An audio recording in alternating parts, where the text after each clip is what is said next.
Hello বন্ধুরা, তোমরা সবাই কেমন আছো? আশা করছি সবাই ভালো আছো, সুস্থ আছো। তো আজকের ব্লগটা শুরু করছি সকাল সকাল। দেখো, আজকে বিছানার বেডশিটটা তুলে নিলাম।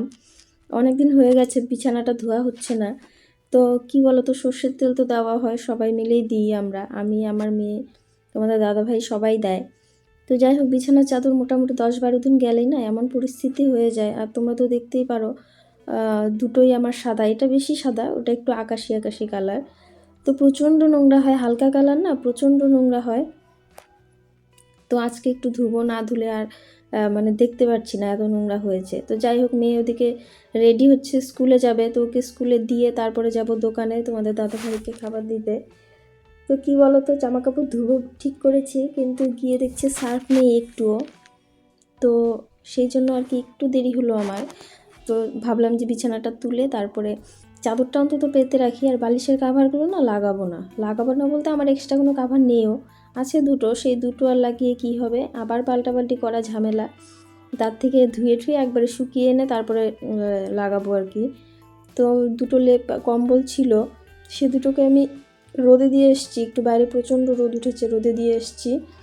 আর এটাকে আর দিলাম না, কারণ কি এটা তো কিছুদিন আগেই দিয়েছিলাম, আর এটা খুব একটা ঠান্ডাও হয় না, নোংরাও না। তো সেই জন্য আর কি এটা আর দিলাম না। তো তারপরে চলে যাব দোকানে খাবার দিতে, খাবার দিয়ে একবারে সার্ফটা এনে তারপরে সাথে সাথে ধুবো। দেরি করাই যাবে না, রোদের সঙ্গে দৌড়তে হয়। আর বিছানার উপরে দেখো জলের একটা ব্যাগটা আমার সবসময়, পুরো শীতকালটাই তোমরা পাবে, প্রতিদিন রাতের বেলায় আমি গরম জল দিয়ে তারপরে কোমরে সেঁক দিতে দিতে ঘুমোই। সারাদিন তো হয় না, খুব প্রচণ্ড কোমরের ব্যথা হয় আমার যদি 2-1 দিন না দিই। তো এটা আমার সব সময় থাকে। তো মেয়েকে রেডি করে দিলাম, মেয়ে চলে গেছে। ওকে সবটা না হলেও কিছুটা রেডি করে দিতেই হয়, সব কিছু একা একা করতে পারে না, এখনও সময় হয় না। আর কি বলো তো, মানে সেভাবে শেখেনি আর কি। তো যাই হোক, তারপরে দেখো আমিও রেডি হয়ে গেছি, এখন চলে যাব দোকানে। দোকান থেকে এসে আর কোনো দিকে মানে তাকানোর সময় নেই, মানে ডান দিক বা দিকে দেখো কী পরিমাণ রোদ উঠেছে। তো শাশুড়ি মাকে বলেছিলাম একটু জল গরম করে রাখতে, তো মা জল গরম করে রেখেছিল। আর যেহেতু সর্ষের তেলের নোংরা না, তো একটু গরম জল না দিলে পরিষ্কার হয় না, পরিশ্রম হয় বেশি। তো সেই গরম জলে এসে তাড়াতাড়ি ভিজিয়ে সাথে সাথে ধুয়েছি, গরম জল দেওয়াতেই সাথে সাথে পরিষ্কার হয়েছে, নইলে কিন্তু হতো না। তো এটা করে তারপরে দেখো সংক্রান্তি চলেই এসছে, মঙ্গলবার সংক্রান্তি পিঠে খাওয়া, তো তখন তো আর আমার হবে না।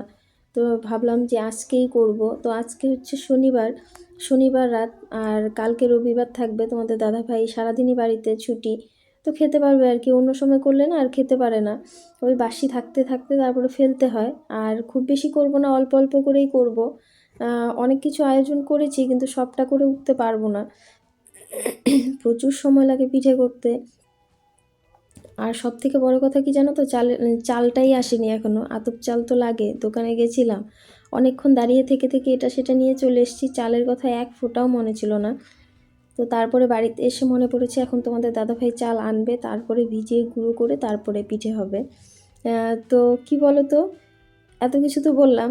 তো মেন কারণ হচ্ছে যে তোমাদের দাদাভাই কিন্তু আসার সময় কোনো চাল ঠাল নিয়ে আসেইনি।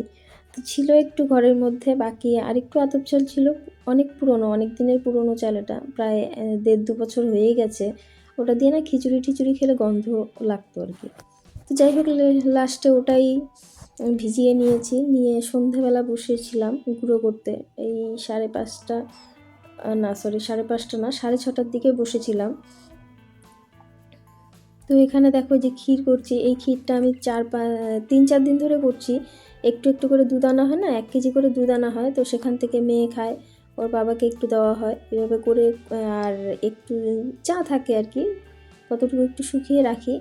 তো একদম তো শুকনো যায় না, যেহেতু একদিনে করছি না, মোটামুটি টানিয়ে রাখতাম।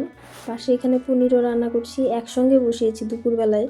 কি বলো তো, সন্ধ্যাবেলা ক্ষীর করে পাটিসাপটা করা সম্ভব না, আর এর আগের দিন নিয়েছিলাম, তোমাদেরকে তো বলেছিলাম।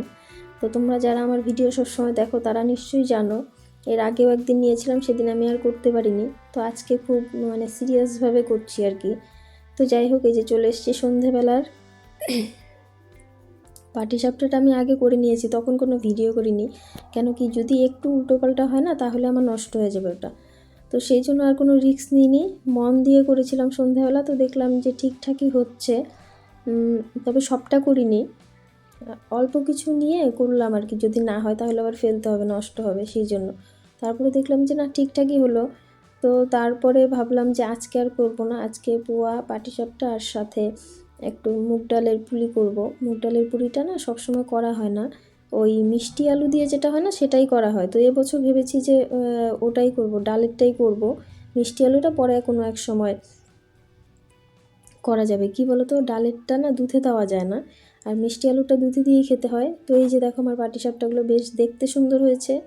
খাওয়া হয়নি এখনও, তোমাদের দাদাভাই অনেক রাতে এসেছে, তো সে খায়নি। আমার মেয়ে শুধু একটা খেয়েছিল, বাকি মা খেয়েছে হচ্ছে পোয়া পিঠে, আমি খেয়েছি একটা পোয়া পিঠে, ব্যাস আর কিছুই খাইনি।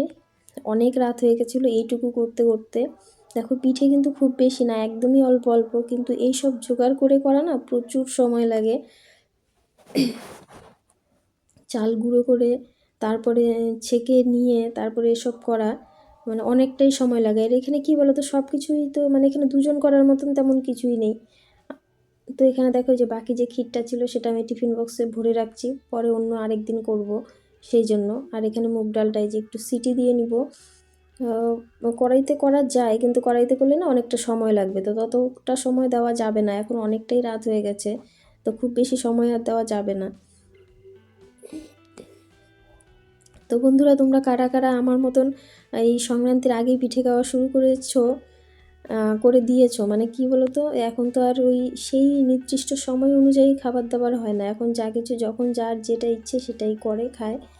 তো সেরকম আমরাও আর কি। তোমাদের কাদের কাদের পিঠে খাওয়া হয়েছে আমাকে একটু কমেন্টে জানিও। আর কে কে কী কী পিঠে বানিয়েছো, দেখো কাউকে তো ডেকে খাওয়ানো সম্ভব না, তো দেখতে কেমন হয়েছে সেটা অবশ্যই আমাকে কমেন্টে জানিও। খেতে দিতে পারলাম না, কেন কি তোমরা সবাই অনেকটাই দূরে। কি বলো তো, স্ক্রিনে শুধু দেখাই যায়, খাওয়া তো যায় না, টেস্ট করা যায় না। তো দেখেই আমাকে জানিও কেমন হয়েছে। আর কি বলো তো, মানে 2 বছর থেকে করছি একা একা, আগে একা করতাম না, আগে মা করতো। তো তারপরে ভাবলাম যে না, মাঝে মধ্যে মা না থাকলে তখন না খাবার দাবার বন্ধই হয়ে যাবে আমাদের। তো সেই জন্য কি বলো তো, নিজে নিজে চেষ্টা করছিলাম, আগের থেকেই করি অল্প অল্প করে। তো এবছর ভাবলাম যে না, সবটাই আমি করব। কিন্তু পিঠে জিনিসটা এমনই না, একা করা সম্ভবই না, প্রচুর সময় লাগে। তো সব কিছু করে শেষে যখন ওই ডালের কাইটা করলাম, করার পরে দেখছি যে আর সময় হচ্ছে না, এখন আমার প্রচুর বাসনপত্র জমে গেছে, সেগুলো মাজতে হবে। তো মাকে বললাম তুমি একটু পুলিটা করে দাও, আমি ততক্ষণে এইসব করি, ভাত বসিয়ে দিয়ে। তো তারপর আমি সেসব করছিলাম আর কি, তো ততক্ষণে মা করে ফেলেছে। আর কি বলো তো, এই যে নারকেলের এটাও যদি আগের থেকে করা থাকতো তো সুবিধে হতো, সেটাও আমার ওই আজকেই করলাম, মানে ওই রাতের মধ্যেই। তো এত কিছু করা না অনেকটাই সময় লাগে। তো ঠিক আছে বন্ধুরা, ভিডিওটা কেমন লাগলো আমাকে অবশ্যই কমেন্টে জানিও। আর যারা আমার চ্যানেলে নতুন আছো, চ্যানেলটাকে সাবস্ক্রাইব করে পাশে থাকা বেল আইকনটি ক্লিক করে নোটিফিকেশনটা অন করে রেখো, যাতে করে আমার প্রত্যেকটা ভিডিও খুব সহজেই তোমরা পেয়ে যাও। তো দেখো ওখানে নারকেলের কাই করা শেষ, ওইদিকে তো মা তারপরে পুলি করছিলই, আর এদিকে আমি ওই কি বলে শিরা, যেটা গুড়ের শিরা, সেটা জাল করছি। মানে আগের থেকে জাল করে রাখতে হয়, করে রাখলে পরে শুধু ভেজে ভেজে দিয়ে দেবো শিরার মধ্যে, এই আর কি, তেমন কিছুই না। এই পাশে দেখো ভাত বসিয়ে দিয়েছি, যতটা সম্ভব তাড়াতাড়ি করতে হবে। পরের দিন সকাল 7টার সময় মেয়ের আর্ট স্কুল আছে, তো স্কুলে যখন যাবে তো স্বাভাবিক আগের দিন একটু তাড়াতাড়ি ঘুমোতে হবে। তো তার মাঝখানে এই পিঠে টিঠে নিয়ে বসেছি না, মানে কি বলি আর, যত আমার দেরি হবে তত ওরও দেরি হবে। তো এদিকে দেখো কড়াই বসিয়ে দিয়েছি, ভাজবো, তো ভেজে ভেজে শিরাতে দিয়ে দিব, বাস তাহলেই আমার হয়ে যাবে পিঠের মানে আজকের মতন পিঠে। মানে পিঠে ভাজা যে কি ঝামেলা, খেতে আর কতক্ষণ লাগে। আর শীতকালে আবার আরেকটা জিনিস কি বলো তো, এই শীতকালে না মানে বসে বসে এসব জিনিস খেতে বেশ ভালো লাগে, ভাজা ভুজা টাইপের কিছু আর একটু মিষ্টি জাতীয় কিছু, এসব জিনিস কিন্তু গরমে খেতে ভালো লাগে না। তো আমি করি টুকটাক, সবই করি না, আর কি বলো তো, না করলে করবেটাকে। আর এখন কি মানে বেশি করে করছি না, তেমন তো কেউ আসে না বাড়িতে, সবাই সবার মতন বাড়িতে অল্প স্বল্প করেই, তো সেই জন্য বেশি করছি না। আর আমি একটু আগের থেকেই করা শুরু করেছি, তোমাদেরকে তো বললামই, তো আমার কিন্তু পিঠে অনেক দিনই করা হয়ে গেছে। তো তার মাঝখান থেকে আর কি মানে অন্য অন্য পিঠে করেছি, এসব করিনি। মানে ভ্যারাইটিসই খেলাম এই 7 দিনের মধ্যে, মোটামুটি সাদা পিঠেও খাওয়া হয়েছে, পুলি, সাদা পিঠে, পোয়া, পাটিসাপটা সবই হলো আর কি। বাকি আর যেটা বাকি আছে আর সেটা পরে হবে। আর কি বলো তো, দুধেরও একটা প্রয়োজন থাকে। তো প্যাকেটের দুধ দিয়ে কি হয় বলো তো, সব কিছু তো খুব যে খেতে ভালো লাগে তা না, কিন্তু যখন না পাই তখন তো খেতেই হয়। এবছর না আবার গরুর দুধ পেয়েছি, তো ক্ষীরটা কিন্তু আমি গরুর দুধ দিয়ে নিজে হাতেই বানিয়েছি। তো সেটা করতে সেই জন্য স্বাভাবিক একটু সময় লাগবে, যদিও সেটা খেতেও কিন্তু টেস্ট হয় মানে খুব ভালো। যদিও বাজারে ক্ষীর পাওয়া যায়, কিন্তু কি বলতো, আমাদের এই ঘুঘুমারিতে না পাওয়া যায় না। ঘুঘুমারিতে পাওয়া যায় না, পাওয়া যায় কোচবিহারে, তখন আর আমাকে কে এনে দিবে, তাই না? তো এই যে দেখো আমার ফাইনাল পিঠে হয়ে গেছে, পুলি পিঠে সবগুলো হয়েছে। এখানে পাটিসাপটা আর এই যে পোয়া, এই 3 ধরনের পিঠে ভাজতে গিয়ে আমার সন্ধ্যে 6:30 থেকে রাত 10:30 বাজলো। খেতে কতক্ষণ লাগবে বলো? তো যাই হোক বন্ধুরা, ভিডিওটা আজকের মতো এখানেই শেষ করছি। তোমরা সবাই ভালো থেকো, সুস্থ থেকো, এভাবে আমার পাশে থেকো, আমাকে সাপোর্ট করো। তো ঠিক আছে, টাটা, গুড নাইট, দেখা হচ্ছে পরের ভিডিওতে।